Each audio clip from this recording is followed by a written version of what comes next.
Bonsoir. Alors avant de commencer, je voudrais juste préciser un petit truc. Contrairement aux apparences, je ne me drogue pas. Voilà, je préfère le dire parce que je sais que souvent les gens se posent des questions, comme j'ai un petit peu une tête de canet. Si, j'ai une tête de canet, on va pas se mentir. Non, je sais, j'ai un temps de cadavre, j'ai des cernes, donc voilà, j'ai une idée. D'ailleurs, en parlant de ça, j'ai tout essayé contre mes cernes, hein, tous les produits cosmétiques, rien ne marche. Hein, on est d'accord, madame, rien ne marche. Alors, un truc que j'ai essayé, un conseil de maquilleuse professionnelle, c'est de se masser avec du préparation H.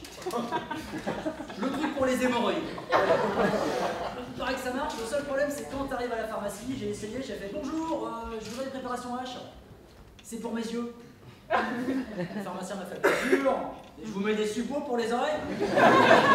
Voilà. Alors avant d'être sur scène, moi j'étais créatif dans la publicité. Pour de vrai, j'étais ce qu'on appelle un fils de pub. Et d'ailleurs, c'est le nom de mon spectacle que j'ai joué à Avignon cet été et qui a été un gros succès. Alors je crois qu'on peut m'applaudir. Merci, je n'ai perdu que 17 000 €. Par contre, je me baladais dans les rues, vous savez, il faut tracter à Avignon, alors je me baladais déguisé en canette de coca géante, avec marqué fils de pub dessus. Alors, voilà, ça marchait super bien, sauf que les gens lisaient Coca-Cola. Hein, c'est ce qu'on appelle la persistance rétinienne dans notre jargon publicitaire. Et notamment, les enfants étaient attirés, c'était incroyable. Ouais, il y a une petite fille qui est venue me voir à un moment donné, je me rappelle, elle m'a fait « Oh, monsieur Coca, je peux te boire ?» C'est trop mignon. Moi je lui ai dit non, on va attendre une quinzaine d'années.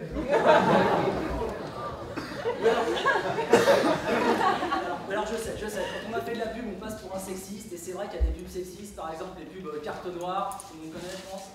Un café nommé Désir. Un café nommé Désir. Je veux dire, la meuf elle boit un café, après les gens elles se touchent. Ça va quoi, je veux dire, moi j'avais pécho avec un espresso. Hein. Même en mettant du GHB dedans d'ailleurs. Non, je veux dire, un café nommé Désir, je veux dire, pourquoi pas Chara, la rôtie nommée Jobande. Faut arrêter. Alors de toute façon, moi j'ai arrêté la pub parce qu'on me laissait pas faire ce que je voulais. Vous voyez, moi je voulais faire parler la mascotte Cétélène par exemple. Vous savez, la mascotte en gazon. Elle parle jamais dans les pubs, on la laisse pas faire. Moi je voulais qu'elle dise des trucs, je voulais qu'elle fasse hey, salut le pauvre. Tu veux un crédit? Bien sûr c'est possible. Retourne-toi. Oh non, n'aie pas peur le pauvre, je me protège. C'est du crédit responsable. Ils m'ont dit non, c'est trop informatif.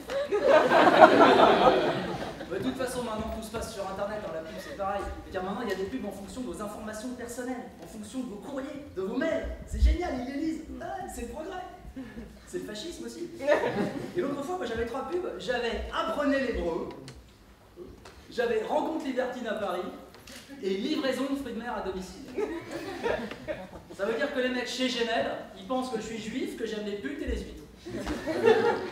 Et c'est vrai. C'est ça qui est fou. La pub est vraiment partout, les marques sont partout. L'autre soir, je ramène une meuf chez moi, premier soir, tranquille, elle me fait « T'as des fantasmes ?» Bon, carrément que j'en ai. Tu veux qu'on appelle ta sœur? Mais non, petit. T'as du Nutella? Oui. Couvre-moi le Nutella!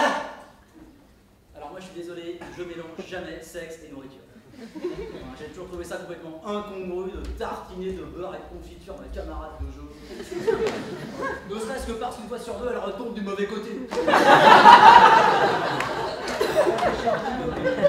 Moi je suis pas tellement sexualité déviante. Vous voyez, après la meuf, on discute un petit peu, tu vois, pour savoir un petit peu ça. Elle me dit, ouais, en fait, je suis banquière.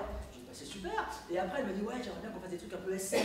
Ah, des trucs SM, vas-y, punis-moi, punis-moi. Je dis, attends, t'es banquière, tu vas prendre pour les autres. Hein. Non, je suis pas sexualité de l'extrême, vous voyez, c'est comme, comment on appelle ça, l'échangisme.